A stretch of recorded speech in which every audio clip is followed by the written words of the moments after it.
All right, so I'm going to walk through the budget project. All right, so we have the table of contents. The first thing you're going to want to do is select File, make a copy, and then rename it. So if you do that, you call it whatever you want. I called mine TC, so you could use your initials if you want. That's fine. But make the copy, otherwise you won't be able to make the edits. When you're submitting your work, you go to Share, then so the default is restricted. So change it to anyone with the link. Make sure it says editor. All right, that's so I can make comments and make little edits if I happen to notice something before you turn it in, and suggestions, things like that for improvement. Then select copy link.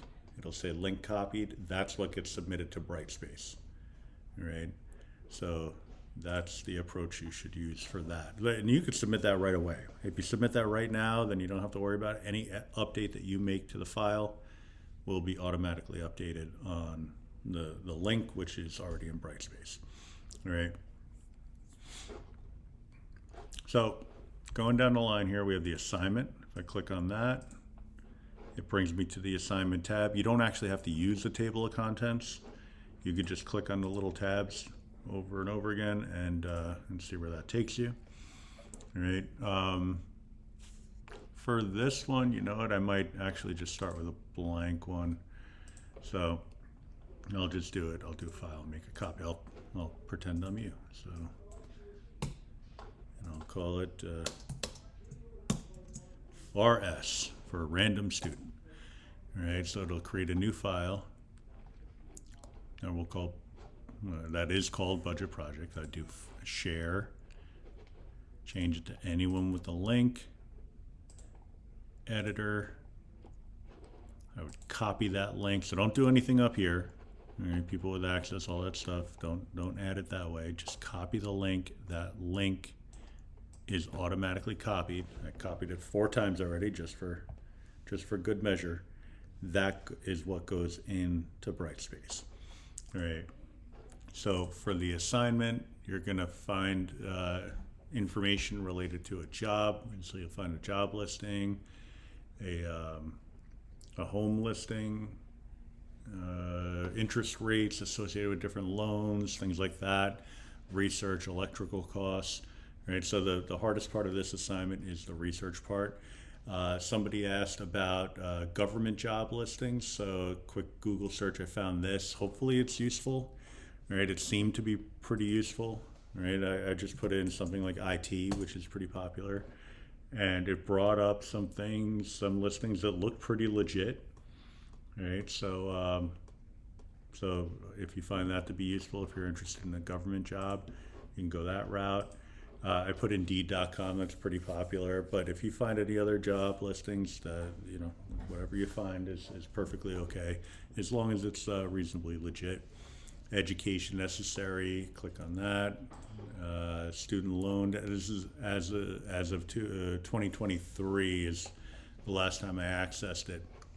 So it could be more up to date now, but I haven't really explored that in great detail. If you find a better site for anything, just let me know and I'll include it in the assignment. Bankrate.com is usually where I go to find interest rates, but that's all part of the research process. Place to live, amount of mortgage and taxes. Again, research, living expenses, cost of living. If you click on that, if you go to a different location, let's say we're going to Dallas, assuming I could spell it for crying out loud. Ooh, geez. Dallas, Texas. Meal at an inexpensive restaurant.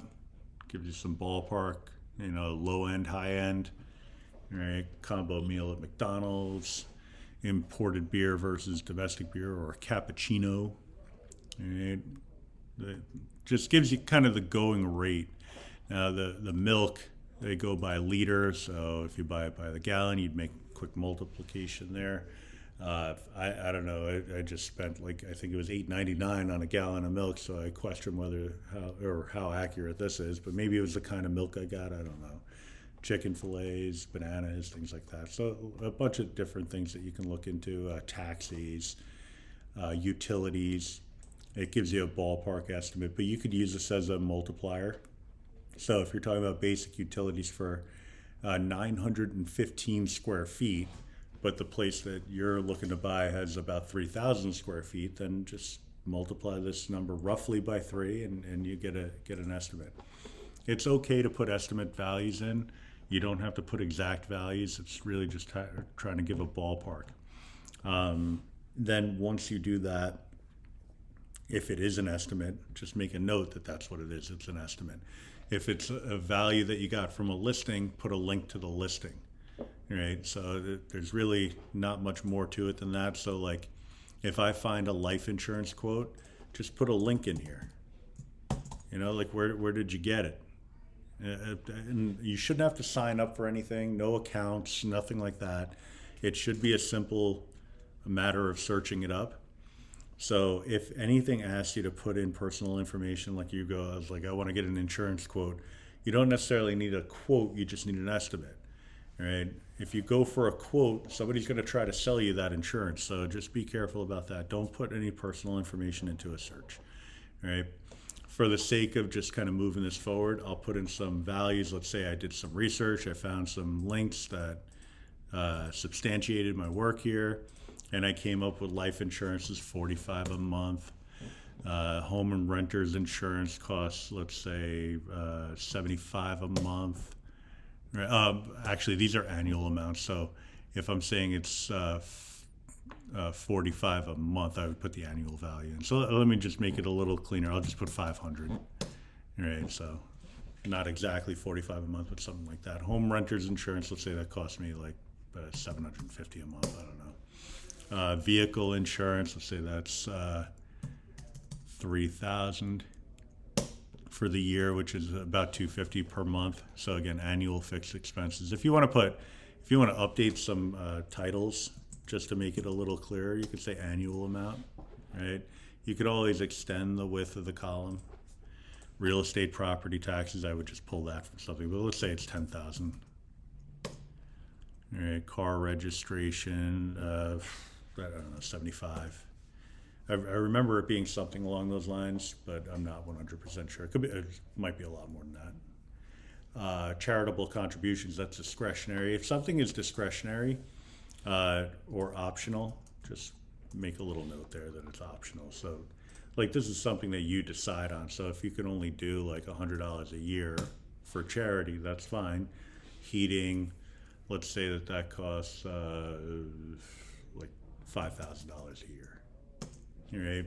So you see the calculations are made to bring it down to a monthly level. When you go to, I'm scrolling the wrong thing. When you go to the balance sheet at the end, it's going to pull from each of the relevant tabs and come up with your balance. Now, I haven't included any sources of income. So right now it's saying I can't afford this, but I haven't put in a job yet. So of course I can't afford it. I'm not making any money. So how can I afford anything? Monthly fixed expenses, this will come back to, but a recommendation, because in our loan repayment schedule, we're going to come up with the mortgage, car, and student loan values. And that's going to go in here as our monthly payment. So in B4, F4, and J4 for mortgage, car, and student loan. So you could actually do that right now. If you type in equals, then go to this tab here, the loan repayment, and just click on monthly payment for mortgage. It's going to reference whatever I type into this cell and store it here. All right, nothing shows up yet because there's nothing in here, but let's say I put in 500. When I go back here, it's updated to be 500, right?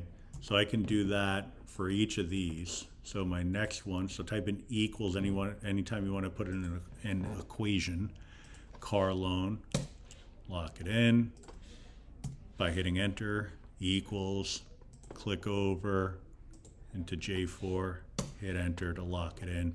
Retirement savings is discretionary, so make a little note that that's optional.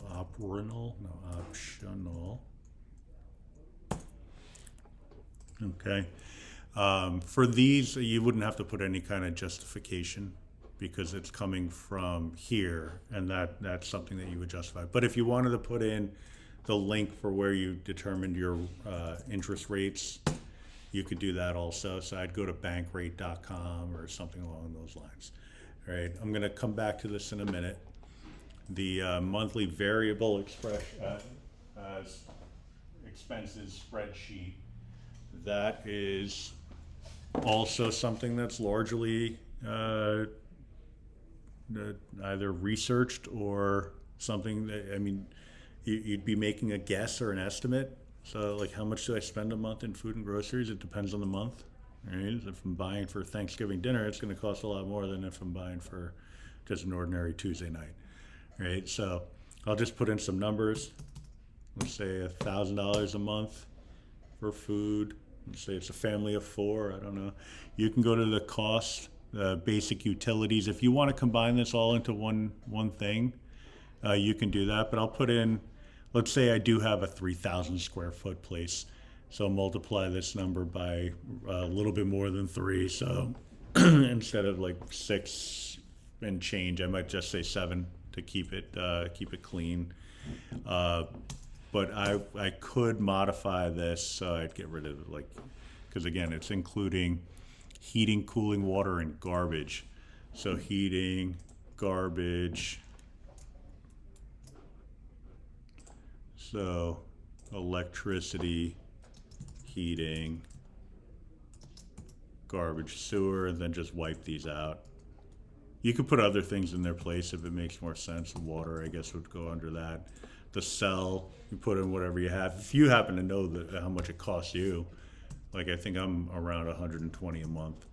Cable TV, home phone, internet. I don't have cable TV, so I'd wipe that out. Maybe you don't have it, you don't want it.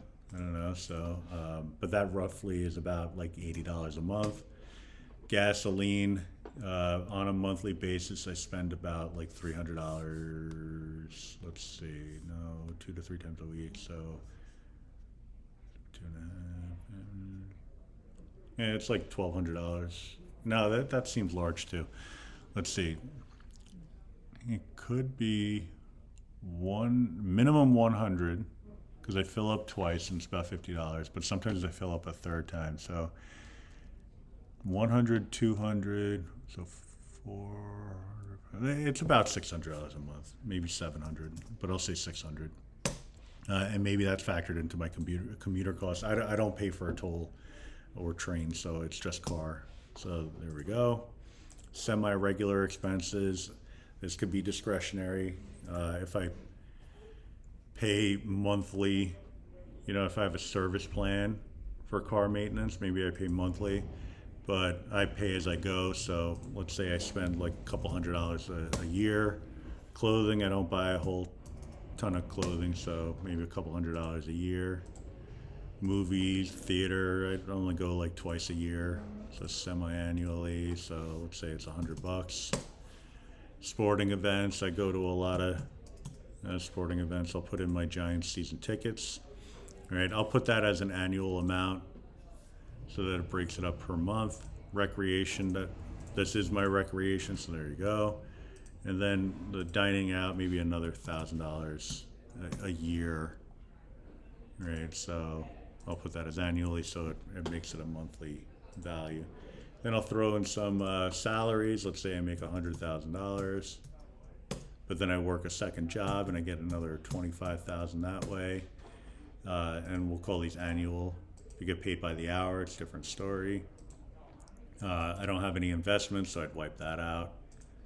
But this would be my per month. My balance is good so far, but I haven't put in the loans yet, so we'll see. I might have to tweak, because if this number is negative, that's bad. If it's positive, that's good, obviously. Right? You want to have a positive return.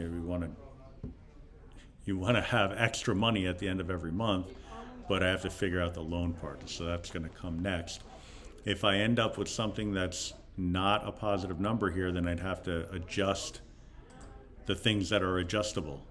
Like, I can't control how much I spend in car maintenance, but maybe I can cut back on some different types of food. Maybe I don't have to get the steak. Maybe I can go with something a little less expensive. I don't know. And then the other one, where is it? Semi-regular, the sporting events. Maybe I could dial that back. All right, so that's where we would find some movement or room in the budget. All right, so now we'll get into the loan repayment schedule. And again, that's going to update the monthly fixed, which will in turn update the balance sheet.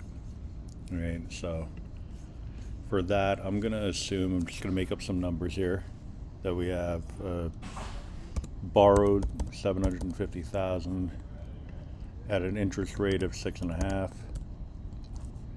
We're looking for the monthly payment. We're looking for the loan amount. Let's say the car is $50,000. Interest rate is 3.9%. Same idea. We're looking for monthly payment and loan amount for the student loan. Let's say $200,000 with 5.5 interest rate. Right? Those are all values that you'd be researching. But let me get my NumWorks calculator involved. We'd go to the finance app, compound interest. We're looking for PMT. For the case of the, oops, I'm in the wrong one. There it is. In the case of the mortgage, it's $750,000 at 6.5%, and that's for 30 years. All right, so I'm going to type in 360 months, 6.5%, 750,000. The future value of the loan should be 0. I'm trying to kill off the loan.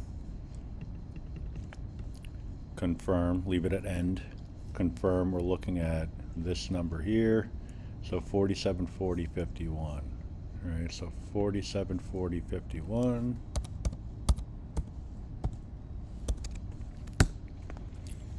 All right, we'll get into the other stuff in a minute, but let's do the car loan. All right, that is a 3-year loan. The student loan will be a 10-year loan. All right, so 50 grand at 3.9%. So I'm going to go back 3 years. I think it's at 5.9%. 50,000. Double check those numbers. I already forgot. Oh, 3.9%. Good thing I double checked. Same deal. Going to go down the line here. Confirm. 1473.98.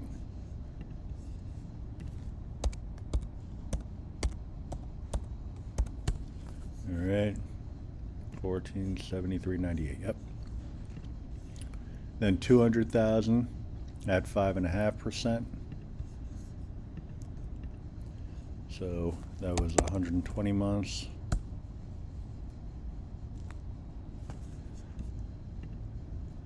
Again, 200,000 at 5.5%.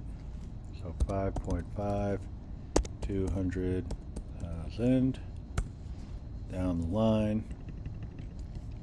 Confirm. 2170.53.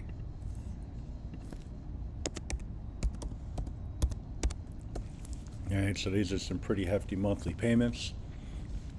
The loan amount is how much you will have borrowed actually, right? So you intend to borrow 750,000, but you're actually borrowing that plus the interest because you're going to pay back the interest, right? So what I would do is take my monthly payment, so equals, take my monthly payment and multiply it by, there's 360 payments that need to be made. So at the end, you'll pay back around 1.7 million for that $750,000 loan. All right. That little choking sound that you heard is the recognition of the reality of how much you're going to pay for that loan. All right. The monthly payment for the car multiplied by its number of payments, you're going to pay, that's incorrect. Oh no, it's a short-term loan. Okay, that's actually right. All right, so you're going to pay back a little over $53,000 for the $50,000 car. It's a short-term loan, only 3 years as opposed to 30 years. All right, so the hit that you would take in interest is much less substantial. All right. In the case of the student loan, monthly payment multiplied by, this one is 10 years, so 120 months. So you're going to pay $260,463.60. Right, so kind of somewhere in the middle. Right, not quite as bad as this in the 30-year loan. Not quite as okay or reasonable as this, but it's still a lot of money. $60,000 you're paying back just in interest. All right. Now, in terms of the actual schedule, so this automatically would populate your monthly fixed expenses. You see how the numbers came in here. I would then look at my balance sheet and say that I'm well in the red, so that's not good. So I'd have to find some other way to reduce that. So I'd look at my expenses here, and there's some things that I really can't do anything about. Unfortunately, I think those are gone. All right, I'm stuck with these. I don't have a choice there.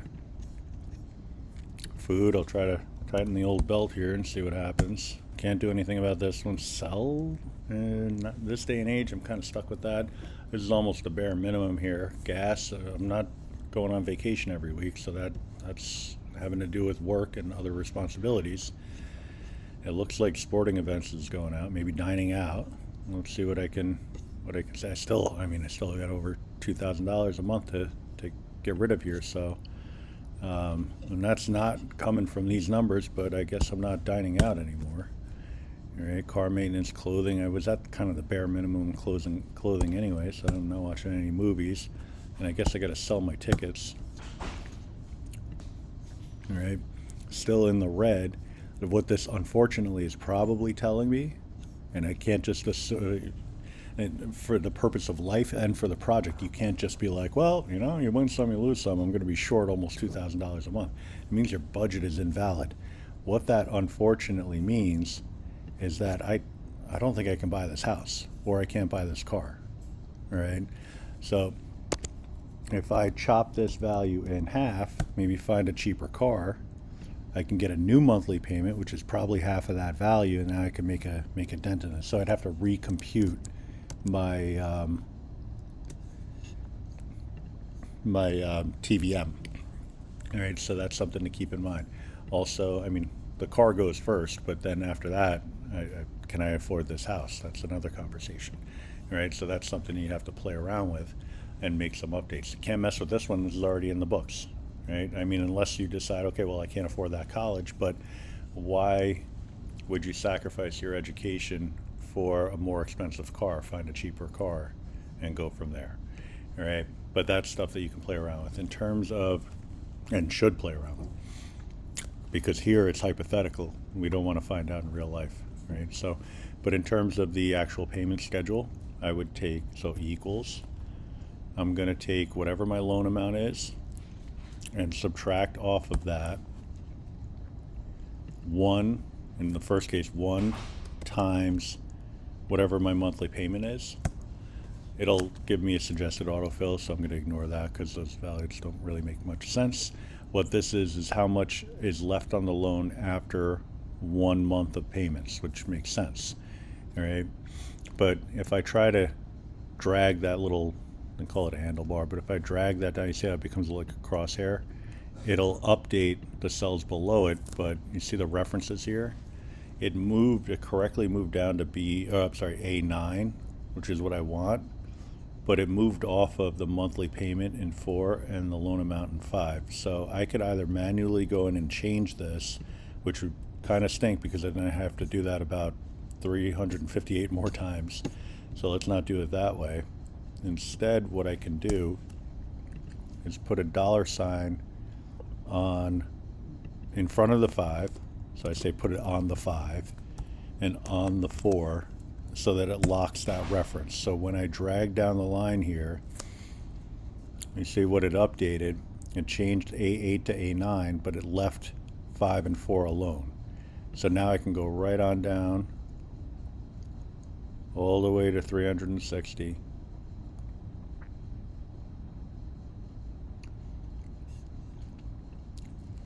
And it says once I make my 360th payment, the loan will be dead. So there will be no money left to repay, which is the plan. That's how it should be. Total repayment is going the other way. So I would take 1 and multiply it by my monthly payment. And again, lock it in on that monthly payment. So I'll lock it on row 4 so that when I drag it down the line, so move it down 1 or 2 spots, see it's updating the references properly. It's looking at 2 payments in, followed by 3 payments in. Oops, sorry, I clicked on the wrong thing. 3 payments in, 4 payments in, and so on. All right. So I can just drag this down. Again, grab that little handlebar. Takes a sec, but bring it on down to 360.